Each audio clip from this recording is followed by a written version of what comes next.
Hello and welcome to the You Can Do It show. I am your host, Pascal Rehm, and here today with us we have Matthew Tuppen.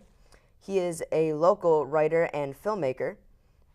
So to start us off for this entire show, just tell us a little bit about yourself in general. Um, well, like you said, my name's Matthew. That was good. I've been writing the vast majority of my life, I'd say, and I think when I got into high school, it kind of got to the point where I was like, okay, this is something that I now understand. Because when I was younger, I would write, but it wasn't necessarily for the sake of something that I thought that I'd be doing in the future. And through that, I kind of naturally fell into the world of filmmaking because I liked not just the aspect of writing, but kind of visually telling a story as well. And so it is something that I kind of always wanted to do, to write and to make film. And it's something that I can't say that I ever really put out of my mind. It's something that I've always kind of been going towards since a young age. All right. Um, how old were you when you decided you really wanted to, be a writer and filmmaker? Um, I knew that it was something that I always wanted to do, but I'd have to say that when I actually went gung ho towards it, I was probably 20. I kind of had a transitional period in my life where I kind of was able to not have anybody else kind of thinking for me at the time. So I kind of buckled down. I found myself in a new city. I ended up in Boston, and while I was there, I uh, wasn't there for school or anything. I wasn't there for anybody, and so I started writing all the time, and I would just write and write and write. And this guy moved into this house that I was living in, and he was a musician from Michigan, and he was very much the same thing. He was out in Boston to do his music, and it was something that he was pursuing with kind of 100% of his ambition, and he kind of lent some of that ambition to me in a sense, and it kind of motivated me to be like, okay, he's doing what he wants to do, and he became one of my best friends, and he kind of motivated me to start doing what I wanted to do, and we kind of just kind of went on from there. All right. Do you still work with him at all, or? Not so much. No, he moved to Los Angeles about a year ago. I hopefully will if I end up in Los Angeles. We still keeping in great communication and everything, but I think his role in my life was more so just to show me that I'm not the only one, that was doing this, that was trying to go out and do what it was that I wanted to do. Because previously, the major influences in my life were more so geared towards safer paths. Yeah. So when I left Boston, we left Boston together and came to Michigan. And that's kind of when we branched off and I kind of started getting into my filmmaking career.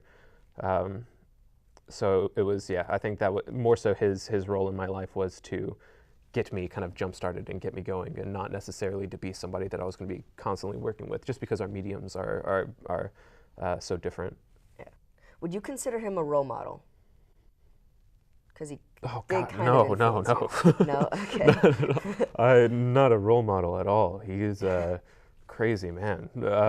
I mean, he's a wonderful human being, but not somebody that I'd consider to be a role model. The people that I would see to be role models are people that I find to be much smarter and much more, I guess, matured than I am, and he was very much on my level of maturity.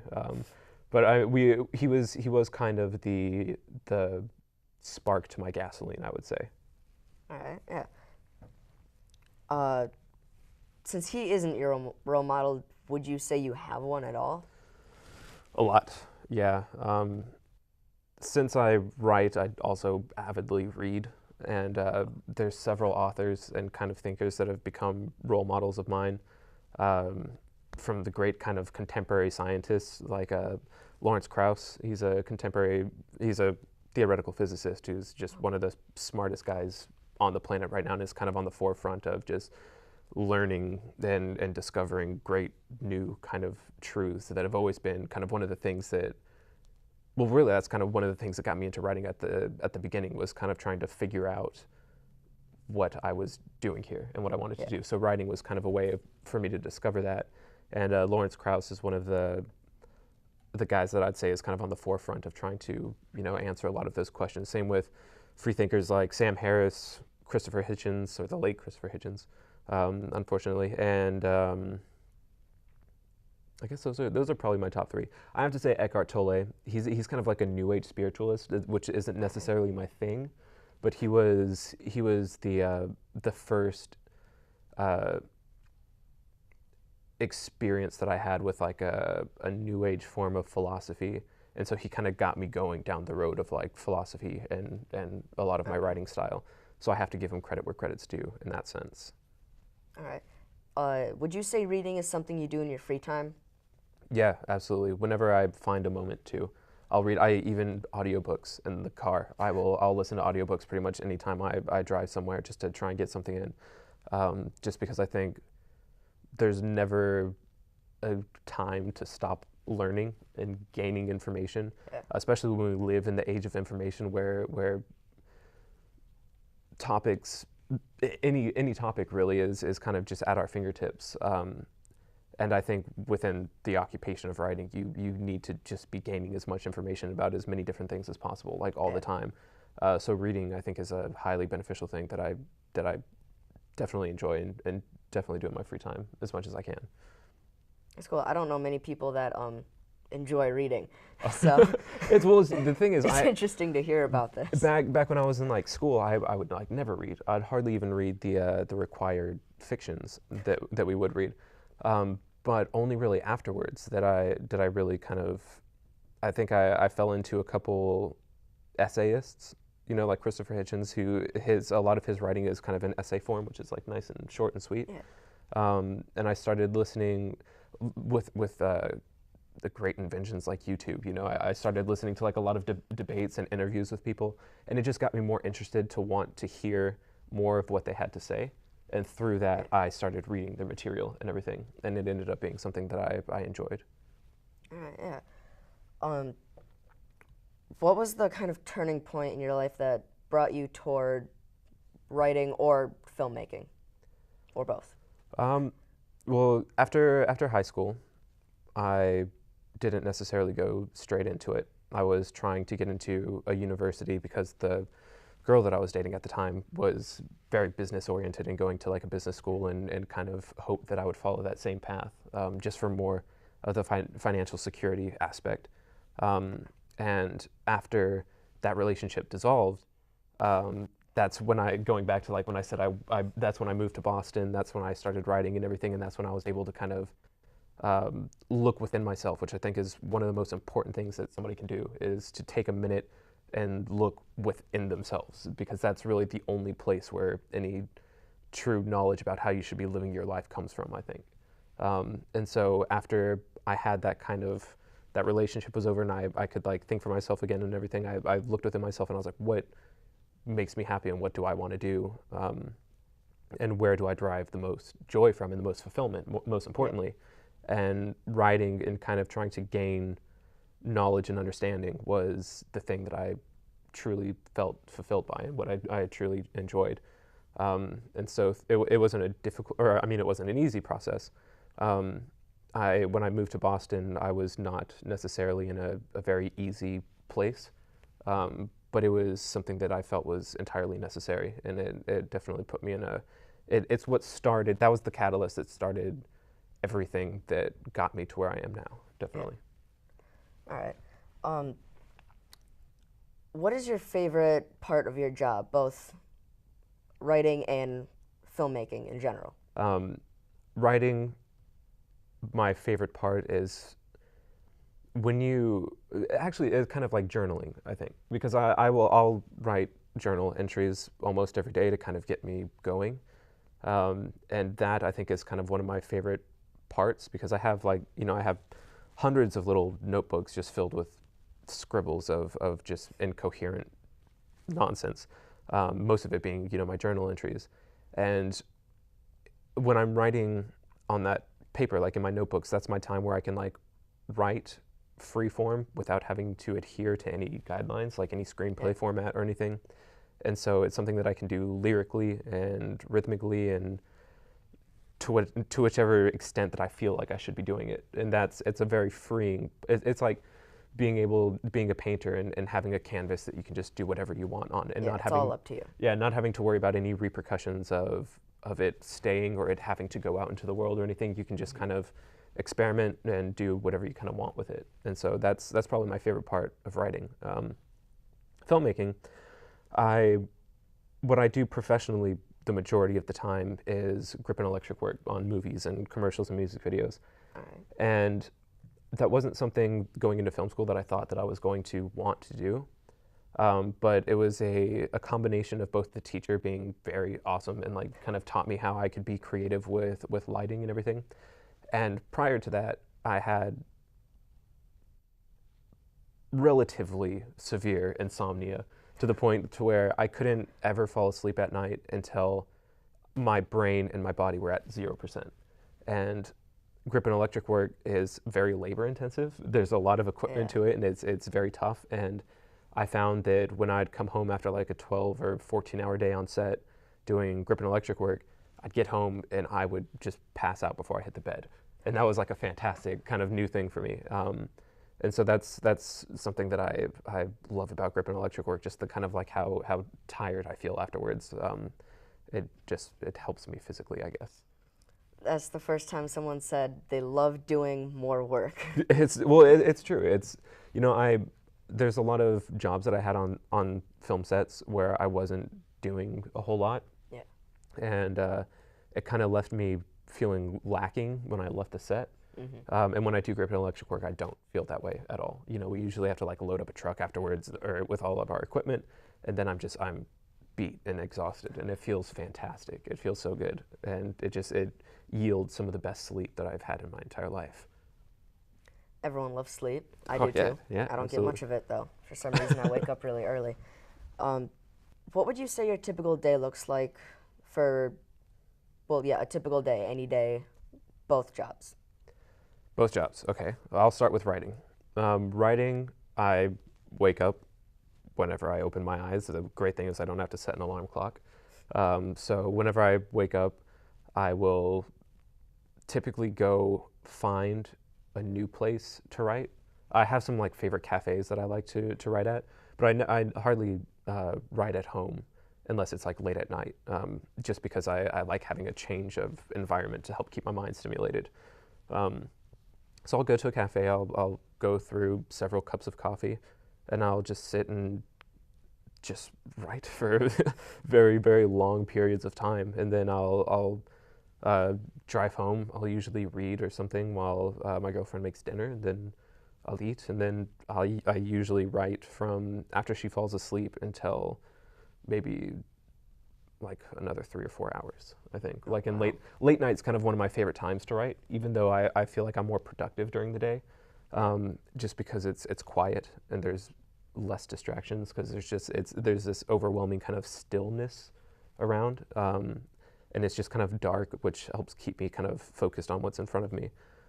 Though I don't think I think I probably get more research done at night than actual writing, but I think that's kind of one of my favorite times. Yeah. Have you ever been kicked out of a cafe at all?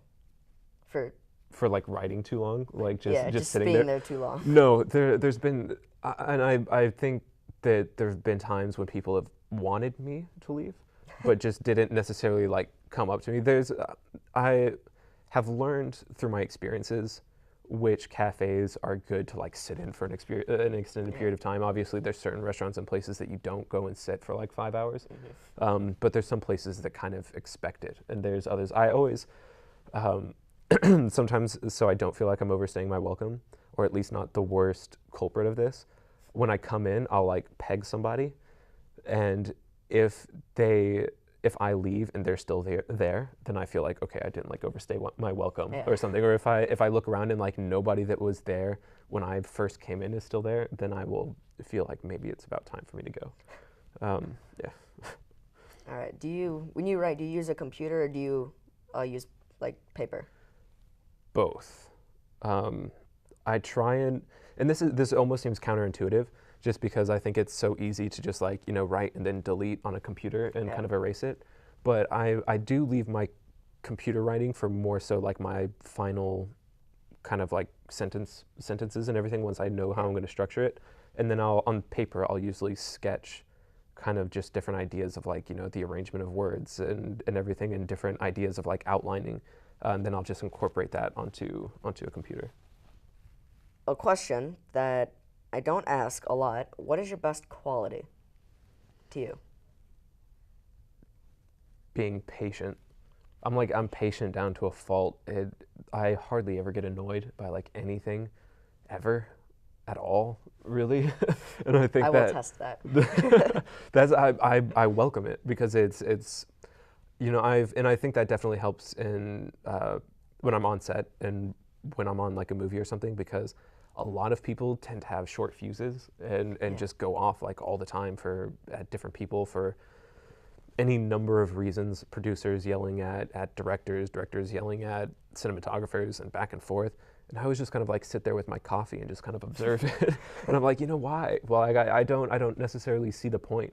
I feel like a lot of times when people argue, it speaks louder about something within themselves than about the person that they're yelling at. So I hardly ever find valid reason to be aggravated or like annoyed with somebody, because I can typically I think I can typically understand where that person's coming from. So it's just really, really, really hard to aggravate or annoy me. Not saying that I haven't been. I have been. But I think at those points it's been kind of justified. And I think at those points the people realize that they've kind of screwed up a little bit. If you can get me going, which I think that makes it more effective as well. If you're to be somebody that gets angry all the time at anybody for any little thing, then it kind of loses its power, I think. And so I think because I choose my battles, people know that if I'm choosing to fight, it's with good reason. Yeah. Or someone really, really screwed up. Yes, indeed. What's your favorite quote from a family member, role model, anything, really? Or even from a movie? This goes back to Eckhart Tolle, who I said was kind of like my first introduction into philosophy and writing. He has this quote called, what does it say? It's something about that one should deeply understand that the present moment is all that there is. And what I love about that quote is that there's like no fat in there. Like it's very to the point, and it's about as profound as you can get in such a short sentence. And he's basically just kind of stating that, like, the past doesn't exist and the future doesn't exist because it's not yet here. And so the present moment is the only thing that ever exists, and you need to have a deep understanding of that, because if you do, then you can kind of let go of anything that is in the past that may be kind of holding you back, or you can kind of let go of any anxiety about the future because it's irrelevant, because it's not there, it's not happening. Yeah. And so I love that quote because it helps keep me kind of like focused and keep my eye on the prize, I think. Yeah. I like that quote. It's a good quote. Yeah. What's the best moment in your life? Or multiple best moments? I can say probably meeting my current girlfriend. And I don't mean that to sound like cheesy. I just mean that she's been like pivotal in my growth as an artist. We met at very transitional periods in our life. I had first moved to Michigan. I was like living out of my car, and I got a job at a retail store at the mall at Great Lakes Crossing, because I had nothing else to do, and I needed to get a paycheck so I could get into an apartment and like out of my car and everything. And simultaneously, Jess had just left Central Michigan University, where she was going to school for like marketing or PR or something, and I should probably know that. And she left school because she wanted to act, and she was going to go to New York to go to an acting school. And in the meantime, she got a job at a retail store to try and save money. And it just so happened that we were at the same retail store that we were working at, and we met.